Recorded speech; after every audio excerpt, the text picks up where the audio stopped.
Okay, junior court, sub junior కోర్టుకి ఒకటి, junior court seniors కోర్టుకి ఒకటి. దీంట్లో సబ్ జూనియర్స్కి మాత్రమే వేరే కోర్టు ఉంటుంది. జూనియర్స్కి, సీనియర్స్కి, ఉమెన్స్కి కూడా సీనియర్ కోర్టు వినియోగిస్తారు.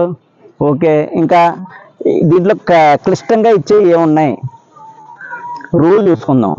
రూల్లో మీరు అన్నీ చెప్పారే, టచ్ అండ్ కో ఎక్కడ జరుగుద్ది, కాంట్రాక్ట్ ఎక్కడ జరుగుద్ది, షోల్డర్ లైన్ ఎక్కడ జరుగుద్ది, ఇది చెప్పారు. దాంట్ నుంచి కూడా మీరు ఎక్కడికి బిట్టుపోయే అవకాశం లేదు.